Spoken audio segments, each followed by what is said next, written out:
আজকে আমরা চাই আপনারা নিচে নয়, আমাদের পাশে বসুন। আধুনিক ভারত তৈরিতে 2047-এ বিকশিত ভারতের লক্ষ্যে আপনারাও এই নতুন ভারত, আধুনিক ভারত, বিশ্বগুরু ভারত নির্মাণে এগিয়ে আসুন। আমরা জানি যে আমাদের প্রয়াত প্রধানমন্ত্রী অটল বিহারী বাজপেয়ী, তিনি প্রথম পণ্ডিত রঘুনাথ মুর্মুর তিনি অলচিকি লিপি আবিষ্কার করেছিলেন, যাতে সাঁওতালি ভাষা লেখা হয়েছিল। কেউ দেয়নি আপনাদের স্বীকৃতি। অষ্টম তফসিলে অটলজি তাকে স্বীকৃতি দিয়েছেন এবং আজকে আদিবাসীদের সংগ্রামের ফলে যে ঝাড়খণ্ড রাজ্য তৈরি হয়েছে স্বাধীনোত্তর ভারতবর্ষে, সেটাও অটলজির সময়। শুধু তাই নয়, মাননীয় প্রধানমন্ত্রী নরেন্দ্র মোদীজি ভারতবর্ষের সংবিধানের সবচেয়ে উঁচু জায়গা 1 নম্বর যে আসন, অর্থাৎ রাষ্ট্রপতির আসন, মাননীয়া শ্রীমতী দ্রৌপদী মুর্মু মহোদয়াকে আমরা নির্বাচিত করে বসিয়েছি। আজকে আমরা চাই আপনারা নিচে নয়, আমাদের পাশে বসুন। আধুনিক ভারত তৈরিতে 2047-এ বিকশিত ভারতের লক্ষ্যে আপনারাও এই নতুন ভারত, আধুনিক ভারত, বিশ্বগুরু ভারত নির্মাণে এগিয়ে আসুন। ভারতীয় জনতা পার্টি যেসব রাজ্যে মুখ্যমন্ত্রী তৈরি করেছে, তার মধ্যে ছত্তিশগড়ে বিষ্ণুদেব সাই, উড়িষ্যায় মোহন চরণ মাঝি আদিবাসী সমাজ থেকে উঠে এসেছেন।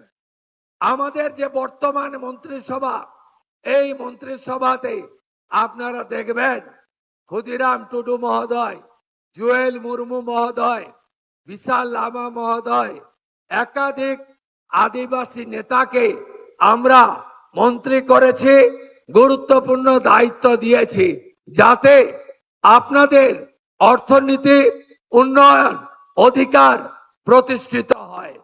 আপনারা নিশ্চিত থাকুন, পশ্চিমবঙ্গ সরকার এই রাজ্যের আদিবাসীদের কল্যাণে, মূলবাসীদের কল্যাণে অঙ্গীকারবদ্ধ। তাদের ভাষা, তাদের সংস্কৃতি, তাদের উপাসনা স্থান, তাদের উন্নয়ন, তাদের সংরক্ষণ, আমরা এই অধিকার আমরা অক্ষরে অক্ষরে পালন করব। বিগত সরকারের আমলে আপনাদের এখানে অনেক কর্মসূচি পালন করা হয়নি। রেসিডেন্সিয়াল একলব্য স্কুল প্রধানমন্ত্রী আরো 9টা করতে চেয়েছিলেন। আগের যে তৃণমূলের সরকার জমি দেয়নি, বাধা দিয়েছে। তারা দ্রৌপদী মুর্মু মহোদয়াকে পর্যন্ত অপমান করেছে, আপনারা জানেন। আমি আনন্দের সঙ্গে আপনাদের কাছে ঘোষণা করতে চাই যে আমরা ভারত সরকারের ধরতি আবা জনজাতীয় গ্রামীণ উৎকর্ষ অভিযান, এই অভিযানে এই সরকার ইতিমধ্যে অন্তর্ভুক্ত হয়েছে। প্রত্যেকটি আদিবাসী গ্রাম, আদিবাসী পরিবার, আদিবাসী এলাকা আমরা উন্নয়নের চরম শিখরে পৌঁছে দেব। এর জন্য শ্রেণীকক্ষ নির্মাণ, ছাত্রাবাসের সংস্কার, বিদ্যালয়গুলিতে বহুমুখী ইনডোর স্টেডিয়াম স্থাপন, এছাড়াও মানব প্রাণী সংঘাত কমিয়ে মানুষের জীবন রক্ষা উদ্দেশ্যে আর্লি ওয়ার্নিং সিস্টেম চালু করার প্রস্তাব রয়েছে।